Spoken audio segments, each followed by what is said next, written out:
A prévia da inflação de julho é maior para o mês em 14 anos. O IPCA 15 ficou em 0,64%. Apesar de o índice ser menor que o do mês anterior, a inflação é a maior para julho desde 2004. E para falar do aumento de preços para o consumidor, a gente vai conversar com César Andacu, que é economista do Diese. Boa noite, César. Seja bem-vindo aqui no seu jornal. Obrigado, Ana. Um prazer. Bom, as notícias quase nunca são tão animadoras quando se trata em questão de inflação, né, César? E o que eu gostaria que você falasse quais foram os pontos, né, que teria, no caso, utilizado essa queda da inflação para este mês. Esse último resultado que o IBGE divulgou, ele ainda traz um pouco como uma consequência da paralisação que a gente viu em maio dos caminhoneiros. Então ainda é um repique daquele momento, né?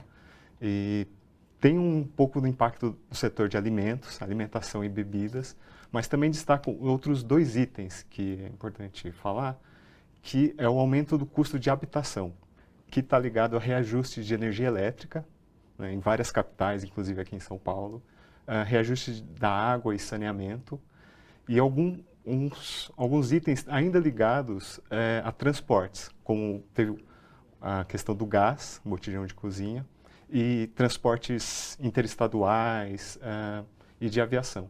Então, no conjunto, ainda tem um pouco o repasse daquele momento, Sim. Mas, em princípio, isso não é um grande problema que a gente está olhando, porque essa inflação ela tende a se dissipar nos próximos meses. Então, também o que a gente pode notar é que o aumento do gás de cozinha e dos combustíveis, que já foi um reflexo no mês passado, também acabou sendo apontado neste mês, né, César? Sim, principalmente o gás, né? A gente viu o combustível recuando, alguns dos principais, mas isso acabou impactando em outros serviços, né, como de transportes interestaduais. E também tem o efeito do câmbio nos últimos meses, que impactou no preço de passagens aéreas. Enfim. E nessa questão, por exemplo, a gente menciona a greve dos caminhoneiros, que foi reflexo no mês de junho e acabou sendo também agora no mês de julho. Alguma estimativa para que isso também seja no próximo mês?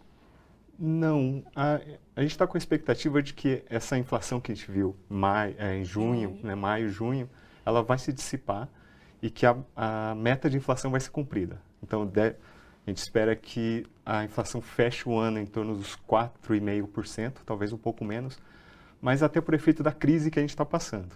Então, a inflação não se dissipa para outros setores, para mais produtos, né, e também não se prolonga por causa da crise que a gente ainda está passando. E aí muitos produtores, empresários, eles não conseguem repassar esse aumento de custo. Ou seja, porque ninguém tem dinheiro para comprar, seria mais ou menos Exatamente. Isso? Então, a economia acaba... Qualquer aumento de preço, o consumidor também controla mais o seu orçamento, né? Então, os produtores, né, os empresários eles não conseguem repassar. Então, tem essa dificuldade. E César, em relação também a outra notícia, que também não é nada animadora para os brasileiros, é a pesquisa do CAGED, que diz que o número de contratações, no caso de demissões, foi bem maior do que os de contratações. É isso mesmo? Isso, é um resultado que saiu hoje. Um pouco também, um pouco não, mas é totalmente reflexo da crise que a gente está vivendo. Então, como a economia não, como a gente diz, ela está andando de lado, né, ela não vai para frente, ela não cresce, isso não gera postos de trabalho. Teve um momento um pouco mais otimista no começo do ano que já passou. E a tendência é que também... A médio e a longo prazo, em questões de contratação, como que é visto isso? Pode ser que tenha uma esperança aí ou não, a probabilidade que não haja realmente tantas contratações esse ano, até porque é um reflexo da própria reforma trabalhista, né, César? Sim. O segundo semestre, ele, historicamente, é um pouquinho melhor, porque está todo mundo olhando para o final do ano, para as contratações, mesmo que temporárias, né, um pouco mais precárias. Mas já movimenta um pouco mais a já economia. melhora um pouco, né? Mas é muito sazonal, que a gente fala do segundo semestre. Como a economia também não avança, não tem nada que nos dê um cenário mais positivo para o emprego. Perfeito. E César, outra notícia também é que diminuiu o emprego doméstico, né? Segundo o IBGE, em maio haviam 233 mil empregados a menos do que no final do ano passado. Por que essa queda?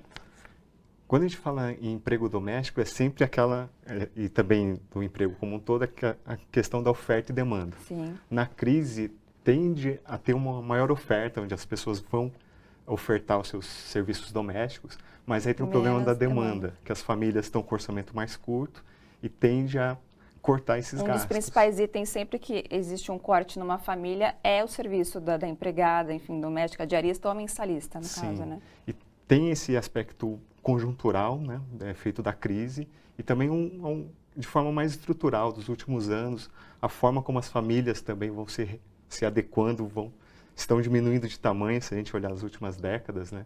Então, o serviço doméstico, de uma forma geral, também está em mudança. No caso, seria a falta também, até mesmo de condições de dinheiro da família de classe média, que seriam as famílias que mais contratam esse tipo de serviço. Sim, exato, principalmente.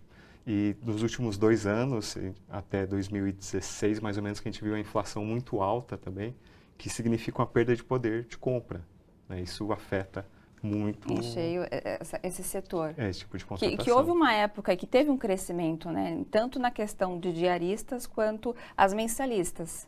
Sim, que vai justamente isso quando tem um ganho de renda, né? Isso. Então, também tem esses momentos do crescimento econômico que abre essa possibilidade para as famílias contratarem, o que ajuda a elevar a renda. Também a regulamentação em 2015, que ajudou a formalizar esse serviço, né?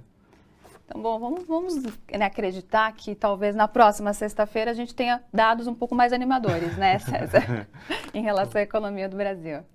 Vamos ver. Esse segundo semestre não está ajudando muito, mas... Vamos ver. Então, próxima sexta-feira a gente conta com a participação do César aqui nos nossos estúdios. Obrigada pela participação, viu, César? Obrigado.